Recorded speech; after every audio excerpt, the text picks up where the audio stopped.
네, 안녕하세요. 8.15 모니터 가족 여러분. KB증권의 김앤 민재기 팀장입니다.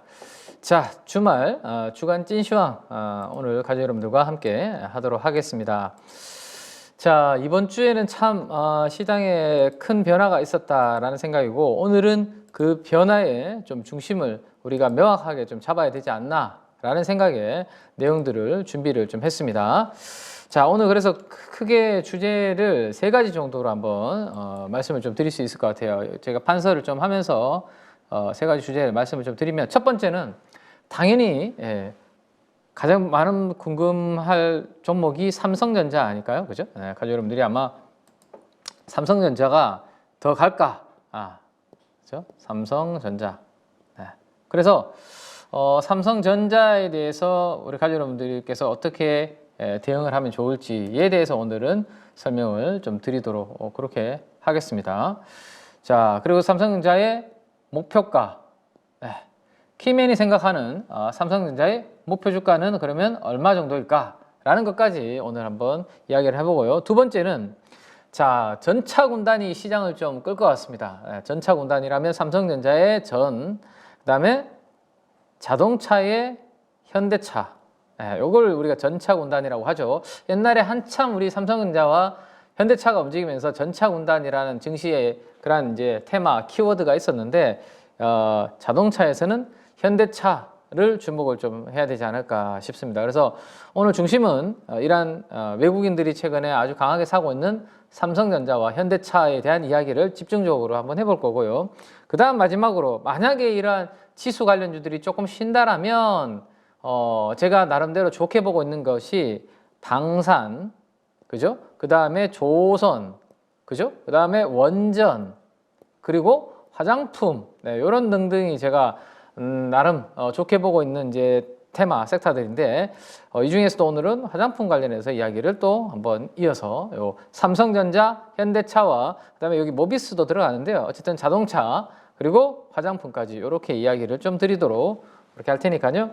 한번 재밌게 한번 꼭 그렇게 제가 생각하는 대로 주가가 뭐 간다라는 건 아니지만, 이러한 그림은 좀 그려놓고 여러분들께서 대응하시면 어떨까라는 생각입니다. 자, 한번 보죠. 제가 금요일 날 장 시작 전 방송에서 말씀드렸던 게, 마이크론의 목표 주가를 월스트리트의 최고가인 225달러짜리가 나왔다라는 말씀을 드렸습니다. 이전에 140달러에서 대폭 상향 조정을 했다라는 말씀 드렸고, 그 아래쪽에 있는 이 키워드가 중요하다라는 말씀을 금요일 날 제가 주간 장 시작 전 방송에서 일발장전이라는 코너에서 말씀을 드렸습니다. 뭐였죠? 역사상 가장 큰 메모리 사이클을, 역사상 가장 큰 메모리 사이클이라고 했습니다. 요거를 목격하게 될 것이다 라고 언급을 했습니다. 그러면 역사상 가장 큰 메모리 사이클을 목격한다. 그럼 메모리 사이클에서 우리가 주목하는 기업은 당연히 메모리 3사가 될 것이고, 메모리 3사 중에서도 가장 큰 것은 당연히 삼성전자이고, 그 다음 SK하이닉스고 마이크론, 이렇게 됩니다. 그죠? 그래서 이 삼성전자에 대해서 우리가 이야기를 안 할 수 없고, 그러면 삼성전자를 어디까지 이번에는 이 메모리 사이클에서 볼 수 있을까에 대한 이야기를 오늘 드려보도록 하겠습니다. 자, 지난 목요일 날, 그죠? 금요일 새벽이죠. 마이크론은 이렇게 큰 폭으로 뛰어오르는 모습이 나타났는데, 아직까지 목표 주가를 225달러로 제시했다면 더블 정도는 여기서 더 가야 된다는 이야기인데, 앞으로 주가가 좀 흥미진진하게 한번 지켜볼 요소가 되지 않을까라는 생각이고, 자, 그 다음에 매크로 관련된 부분 잠깐만 이야기를 드리면, 결국에는 우리나라는 달러원 환율과 우리나라 원화의 움직임과 코스피가 같이 움직입니다. 그러니까 상반된 흐름을 보입니다. 우리나라 원화가 이렇게 올라가서 원화의 가치가 떨어지면 코스피는 재미가 없죠. 근데 최근에 약간 그런 모습이 나타났었는데, 다시 이게 조금 주춤하고 있는 모습입니다. 그래서 원화가 강세 흐름을 보인다면 앞에서 말씀드렸던 그런 삼성전자라든지 현대차라든지 이런 대형주들이 좀 움직일 수 있는 환경이 될 수 있다. 그래서 일단은 환율이 중요하다. 원화의 움직임. 그래서 달러가 약세를 보여야 우리나라 원화 강세가 되고, 엔화가 강세를 좀 보여야 되겠죠. 그죠? 달러 약세, 엔화 강세. 그리고 우리나라 원화의 강세 흐름을 조금 기대해야 되고, 이게 되면 코스피 랠리, 외국인 매수세의 랠리가 이어진다. 자, 외국인들은 그래서 우리나라 원화가 강할 때입니다. 강할 때. 강하다는 것은 여기 1,400원에서 1,300원, 1,200원으로 이렇게 올라가야 원화의 가치가 올라가는 거죠. 강한 거죠. 원화 강세. 그럴 때 외국인들의 누적 순매수 포지션은 이렇게 올라갑니다.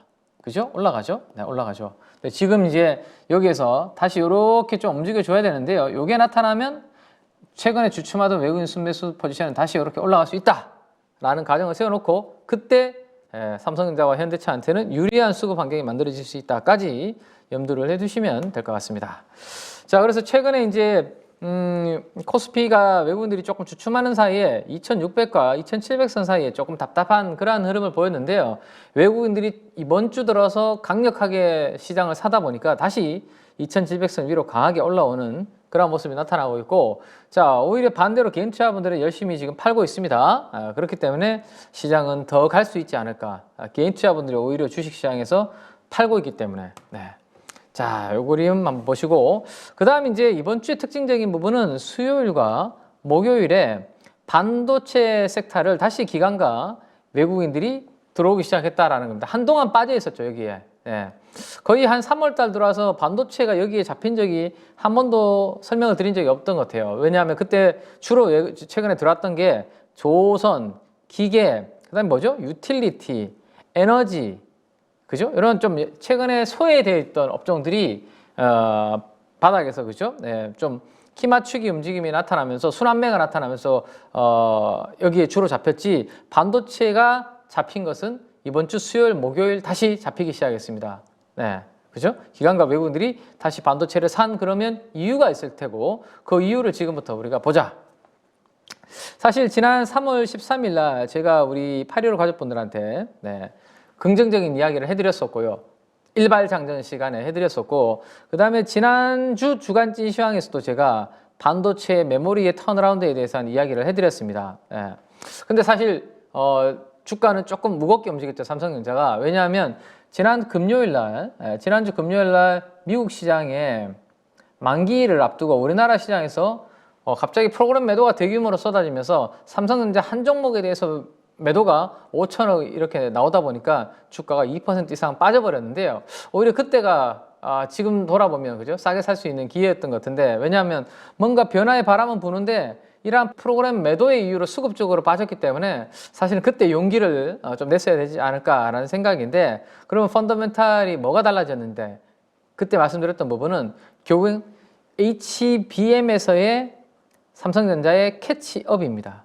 캐치업이라는 것은 따라간다라는 이야기거든요. 지금까지는 SK하이닉스가 HBM 쪽에서는 거의 선도주자였고 유일한 존재였고, 그 다음 마이크론이 우리도 엔비디아랑 한다라는 것을 발표하고 시세가 한번 빵 났었고, 마지막으로 남아있는 게 삼성전자였는데, 삼성전자 쪽에서도 지금 지난주에 엔비디아의 2분기부터 들어간다라는 이야기가 나오는 거죠. 그러면 당연히 이제부터 올해 하반기부터 SK하이닉스와의 격차는 조금씩 줄여갈 수 있는 그런 모멘텀이 되니, 지금까지 그러면 이걸로 인해서 소외를 받았다면, 이게 된다면 삼성전자는 밸류업이 돼야 되지 않을까라는 것을 말씀을 드렸는데, 지난주 금요일 날 주가는 프로그램 매도로 좀 부진했다가 이번 주에 울분을 다시 토해내면서 상승을 하기 시작했습니다.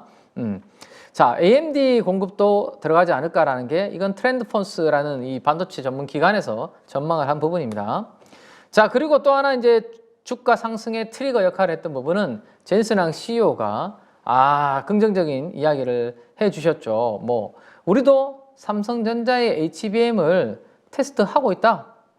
SK하이닉스와 마이크론만 쓰는 게 아니라 삼성전자의 HBM 우리 테스트하고 있고, 나는 기대가 크다 라고 젠슨항 형님이 이야기를 해버리니까 이것 때문에 지금 외톨이였다가, 그러니까 엔비디아의 프렌즈가 아니었던 거죠. HBM 관련주가 아니었는데 이걸로 인해서 엔비디아의 프렌즈가 될 수 있고 엔비디아 관련주가 될 수 있는 것으로 엮여버린 거죠. 그러면서 이제 이번 주에 시세가 났다. 결국에는 엔비디아의 GTC 2024 행사가 트리거 역할을 했다라고 보시면 되고, 엔비디아 입장에서는 그러면 왜 고객사를 다변화할까요?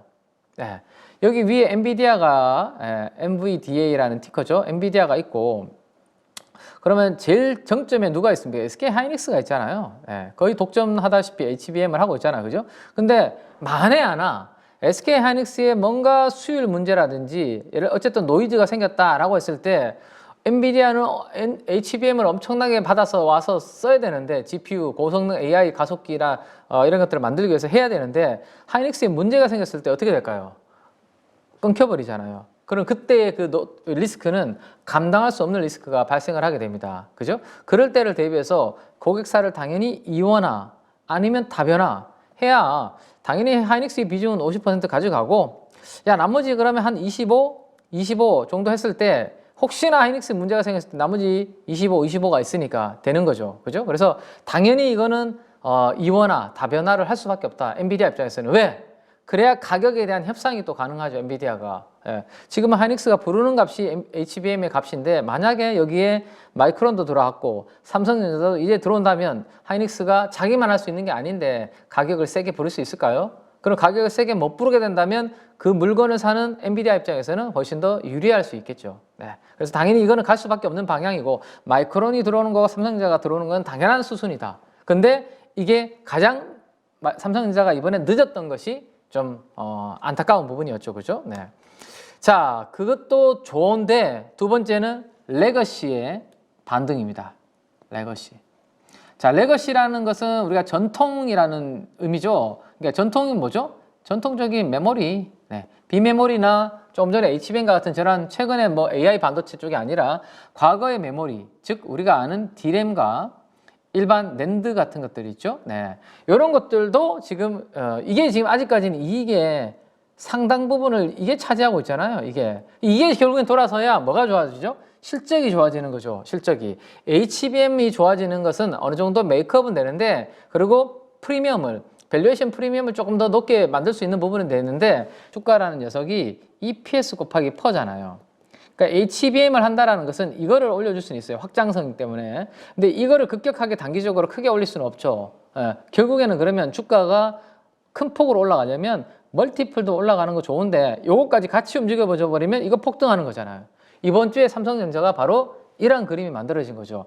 자, HBM 쪽에서 캐치업 되니까 밸류에이션 올라가겠네. 레거시 반등이 아주 강력하게 나오고 마이크론에 대해서 월가에서 뭐 역사상 강력한 가장 큰 메모리 사이클을 목격하게 될 것이다 라고 이야기를 했습니다.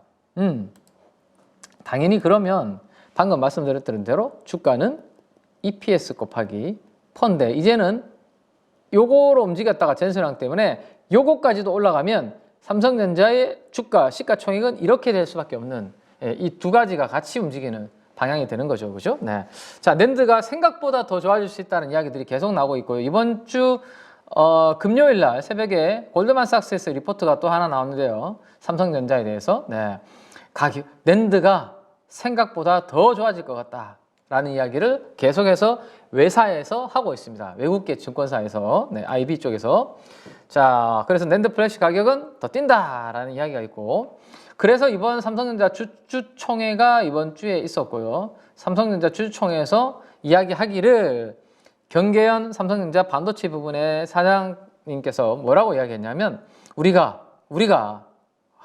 원래 하반기 정도 되면 HBM3E 시장의 주도권을 찾을 계획이다. 근데 주도권을 찾을 것까지는 아직까지 우리가 알 수는 없고요. 워낙 하이닉스가 지금 잘 대응하고 있으니까 하이닉스를 추격하는 정도는 따라갈 수 있는 부분은 되지 않을까. 그래서 다시 2년, 늦어도 3년 안에 세계 반도체 1등을 다시 찾겠다는 자신감을 이번에 보여줬습니다. 그래서 매출도 22년도 여기에 수준을 회복을 하겠다라는 이야기를 했습니다. 우리 고점이 주가가 언제였죠? 2021년 9월인가요? 네, 거의 21년 하반기 22년이 그때 실적 피크와 함께 고점이었는데 그때 수준의 실적이 나올 거다라는데 요거는 잠시 후에 또 이야기를 드리겠습니다. 자, 그래서 저러한 내용들로 인해서 그러면 삼성전자의 실적 전망치는 어떻게 움직이고 있을까라는 것을 제가 한번 그려봤는데요.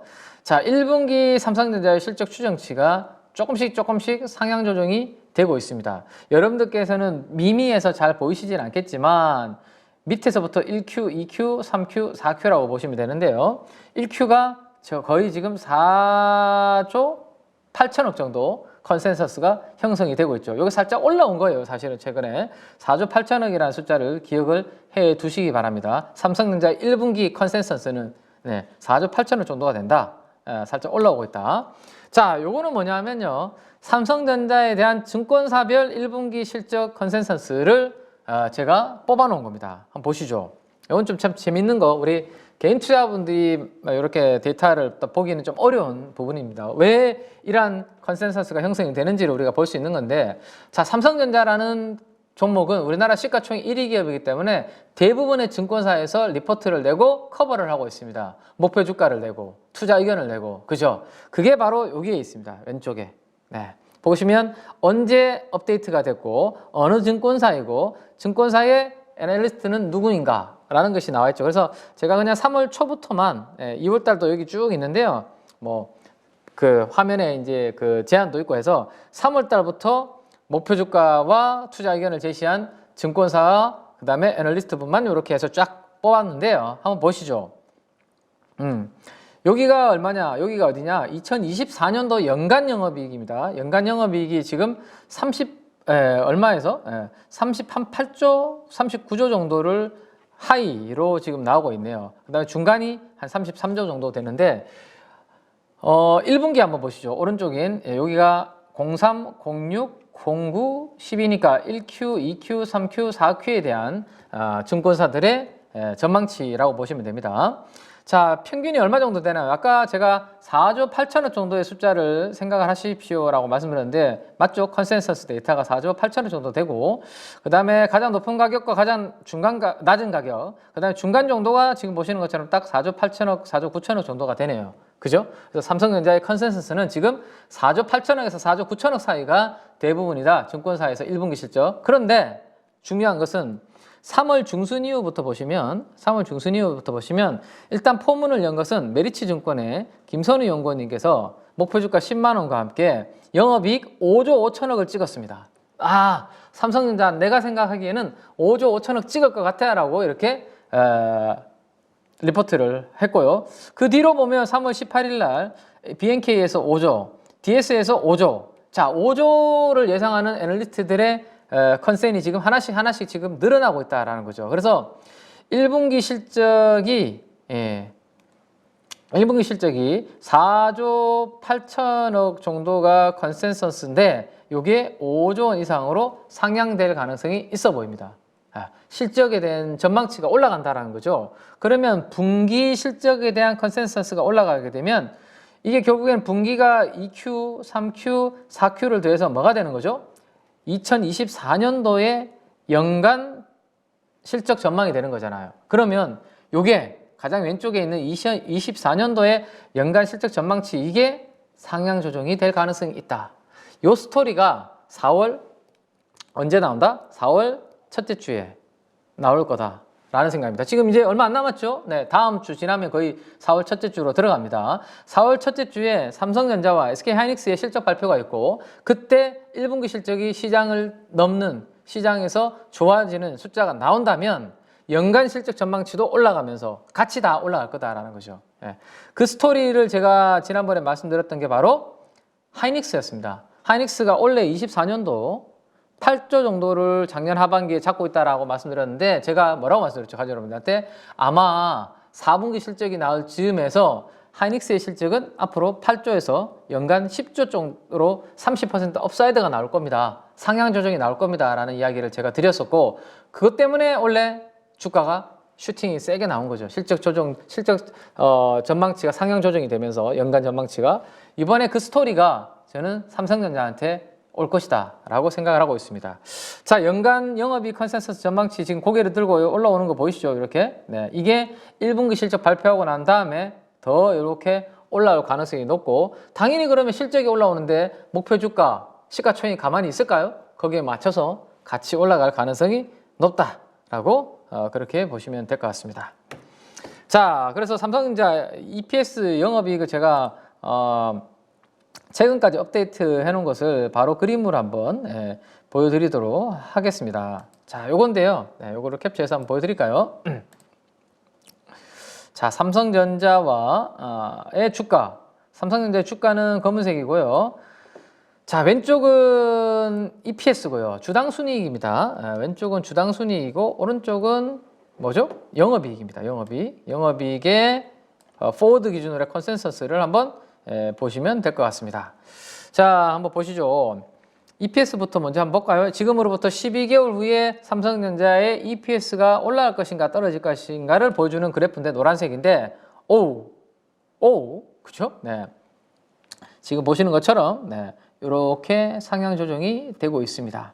그죠? 이게 다음 4월 첫째 주부터 더 올라갈 가능성이 높다라는 거고, 자, EPS는 그러면 다른 비용들이 다른 이익들이 이렇게 반영이 되는 거니까 그거 말고 진짜 순수한 영업이익은 어때? 뽑아봤습니다. 최근에 연초 이렇게 좀 슬로우했는데요. 주춤했었죠. 그래서 눌려 있었는데 다시 고개를 들고 올라가고 있습니다. 영업이익도.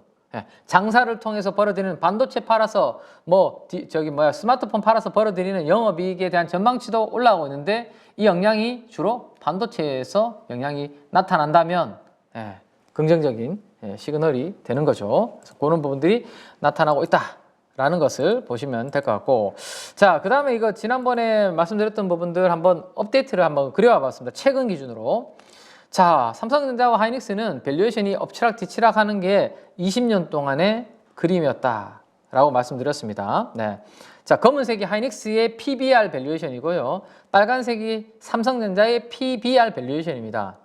삼성전자가 위에 있을 때도 있고요. 하이닉스가 위에 있을 때도 있습니다. 근데 그게 계속 지속되는 게 아니라 한동안 하이닉스가 이렇게 위에 있었다면 또 삼성전자가 위에 올라오게 되고 위에 이렇게 올라오고, 그죠? 또 이번에는 하이닉스가 올라오고 엎치락 뒤치락 한다라는 거죠. 자, 근데 중요한 것은 뭐냐면 그렇게 올라갔을 때 PBR이 몇 배 정도가 고점이었는지를 우리가 봐둘 필요가 있죠. 위에 있는 점선입니다. 요거의 2배네요. 그죠? 네. 보통 삼성전자도 그렇고 하이닉스도 그렇고 2배 정도까지 올라가면 이게 어느 정도 좀 목에 차는구나 라는 것을 생각해 볼 수 있을 것 같고, 그러면 두 개의 종목의 밸류에이션 갭은 얼마 정도가 벌어졌을 때가 맥시멈이었고 그 뒤로는 다시 좁혀지는가 라는 것을 보면 0.5입니다. 0.5. 네. 0.5라는 것을 기억을 해야 되는데요. 이게 뭐냐면 아래쪽에 있는 요 회색 있죠. 요 회색. 요게 하이닉스에서 삼성전자의 밸류에이션을 뺐을 때 나오는 값입니다. 요거 두 개 빼면 대충 얼마 나오죠?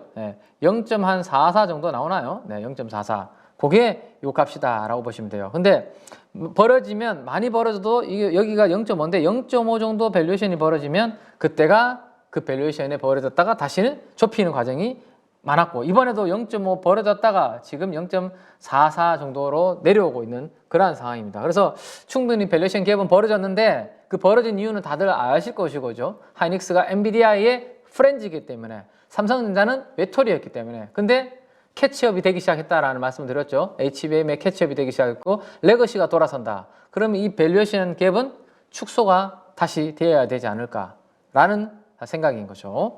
자, 그러면 이게 한번 볼까요? 네, 요거까지 밸류에이션 안 볼까요? 마이크론은 그럼 PBR로 얼마일까? 마이크론은 이미 2배가 넘네요. 야, 마이크론이 메모리에서는 3인데 저기 2배가 넘는 게 PBR이 맞아? 이거는 시장의 성격도 있죠. 미국에 상장돼 있고 하기 때문에 우리나라보다 훨씬 더 밸류에이션을 높게 받는 시장이 미국이잖아요. 그런 성격도 좀 있다라고 볼 수 있을 것 같습니다. 어쨌든 밸류에이션으로 가장 지금 싼 것은 PBR로 삼성전자가 되지 않나라는 건데, 주가가 최근에 올랐기 때문에 제가 한번 그 부분을 한번 보여드릴까요? 네, 주가가 올랐기 때문에 PBR이 어떻게 됐는지를 한번 볼까요? 자, 가장 따끈따끈한 최근의 데이터, 요걸 한번 보면 삼성전자의 PBR은 이제 1.4배 정도까지 올라왔네요. 1.4배. 1.4배까지 올라왔습니다. 자, 하이닉스는 얼마일까? 1.83이네. 1.83. 1.83까지 하이닉스는 올라왔습니다. 다시 1.83까지. 이번 주에 하이닉스가 장중에 한 8%, 9% 오르는 바람에, 그죠? 요거 빼볼까요? 갭을. 여전히 0.43으로 벌어져 있네요. 그죠? 그러면 하이닉스가 내려오든지 아니면 삼성전자가 올라가든지 해서 이 갭을 축소할 만한 부분이 여전히 남아있지 않나라는 생각입니다. 하이닉스가 내려오지 않고 삼성전자가 올라가서 갭을 메우는 게 훨씬 더 좋지 않을까요? 그래서 그 그림이 앞으로 펼쳐질 과거의 흐름으로 봤을 때 빨간색이 이제 올라오면서 이 갭이 다시 이렇게 떨어지면서 축소가 될 가능성을 한번 염두를 좀 해두자 라는 겁니다. 자, 뭐 요거는 1개월 동안에 최근에 메모리 3사의 수익률인데요.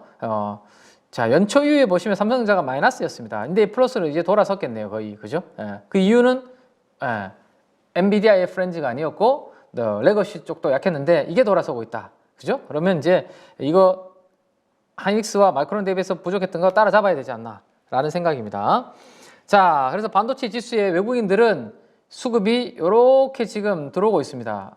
그죠? 과거에 이 정도까지 들어왔던 것을 생각하면 아직까지 들어올 수 있는 룸은 남아있는 게 아닌가라는 생각이고, 기관들도 많이 팔았다가, 그죠? 연초 이후에 삼성전자 뭐 이런 것들 팔았다가 다시 중립 이상으로 올리기 시작을 했네요. 수급도 기관과 외국인들 수급 들어오고 있다. 삼성전자는 외국인들의 편에 따라서 움직이고 개인들과는 반대로 움직입니다. 자, 중요한 거는 요거 한번 보여드리면 깜짝 놀라실 텐데요. 외국인들이 3월 20일 날 9천억 샀고요. 3월 21일 날 1조 넘게 샀습니다. 이틀 동안 얼마 샀나요? 2조 원을 샀습니다.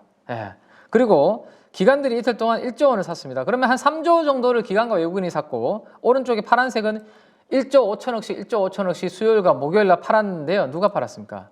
개인 투자자분들이 팔았습니다. 자, 그러니까 삼성전자의 주가는 갈 수밖에 없죠. 개인 투자자분들이 열심히 사서 들고 있으면 안 가고, 개인 투자자분들이 팔아야 삼성전자는 물량을 외국인들이 받으면서 올라가는 케이스를 우리가 너무나 많은 경험을 통해서 봤고, 제가 그림으로도 많이 그려드렸었습니다. 자, 그래서 삼성전자에서 개인 투자자분들이 저렇게 판다면 삼성전자의 주가는 앞으로 더 가지 않을까. 그래서 우리 815 가족분들은 적어도 삼성전자의 랠리를 지금은 좀 즐겨야 되는 타이밍이다. 대신에 이번 주 수요일 날 나왔던 요 장대 양봉을 일단은 깨지 않아야 된다. 그죠? 기술적으로는 그 부분 한번 보시고, 자, 하이닉스도 최근에 이렇게 하이닉스는 좀 주춤했던 게 외국인들이 좀 차익 실현이 나왔는데요. 하이닉스 쪽도 수급이 조금 들어오는 그런 부분들이 있으니까 한번 보실까요?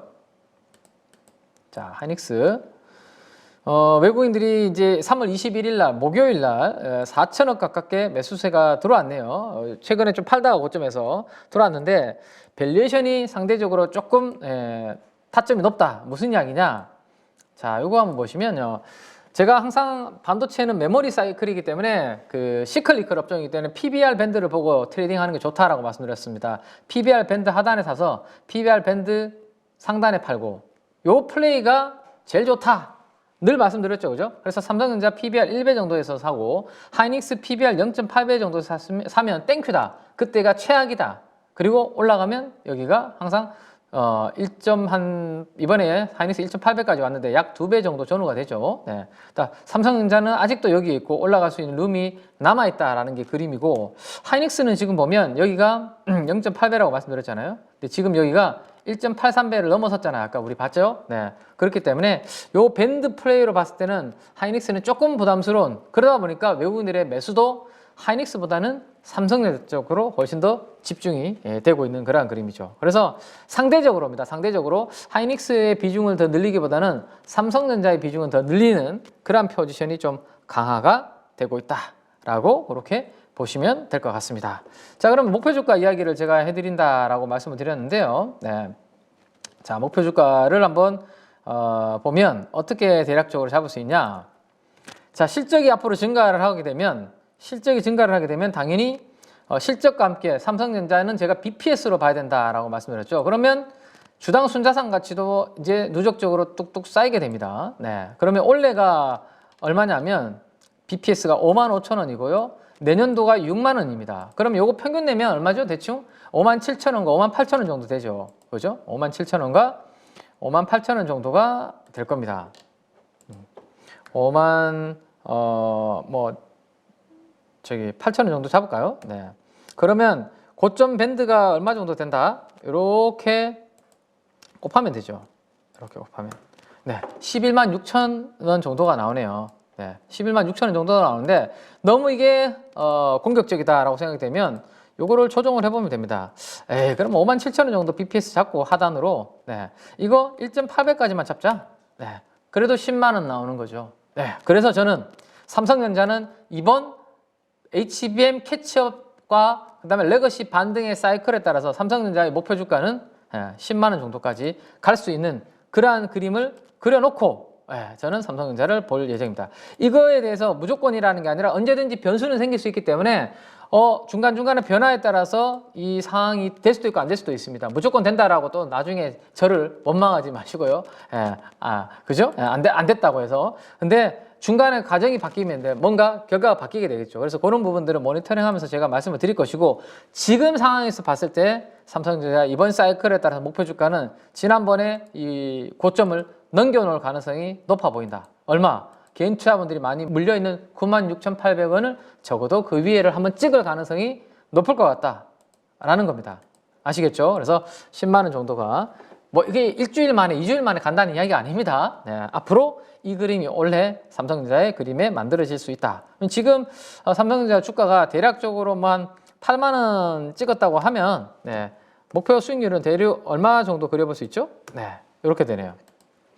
약 28%, 약 30% 정도. 그러니까 8만 원에서 멀어지면 밑으로 내려올수록 목표 수익률이 30%보다 높아지는 그런 부분이 되겠네요. 그죠? 그래서 8만 원에서 10만 원까지 약 25%에서 30%의 업사이드가 남아있는 흐름이다 정도 한번 참고해 보시면 되지 않을까 싶네요. 오늘 사실 현대차 이야기까지 좀 드리려고 했었는데, 그리고 화장품 이야기도 좀 드리려고 했었는데, 삼성전자의 이 스토리 앞으로 그 96,800원에 우리 개인 투자분들이 물려있는 가격대 위로 한번 찍을 수 있다라는 그 스토리 말씀드리는 사이에 30분이라는 시간이 훌쩍 지나가 버렸습니다. 좀 아쉽네요. 그래서 오늘은 삼성전자를 말씀드렸고, 다음 주에 또 시간이 될 때 제가 그러면 자동차에서는, 완성차에서는 그러면 누구를 이제는 좀 탑픽으로 봐야 되는지에 대한 스토리를 좀 말씀드리고, 오늘 못다한 또 화장품 이야기도 좀 드리도록 그렇게 하겠습니다. 자, 삼성전자 우리 개인 주주분들 많은 분들이 그동안 마음고생 심하시고 힘드셨는데요. 제가 중간중간에 뭔가 저 가정이 바뀌는 부분이 있으면 계속 업데이트를 해드릴 것이고, 어쨌든 이번 사이클에 삼성전자를 조금 잘 한번 체크를 좀 계속해서 해보자 라는 말씀을 드리면서 이번 주 주간찐 시황은 여기서 마무리하도록 하겠습니다. 지금까지 KB증권의 김현 민재기 팀장이었습니다. 감사합니다.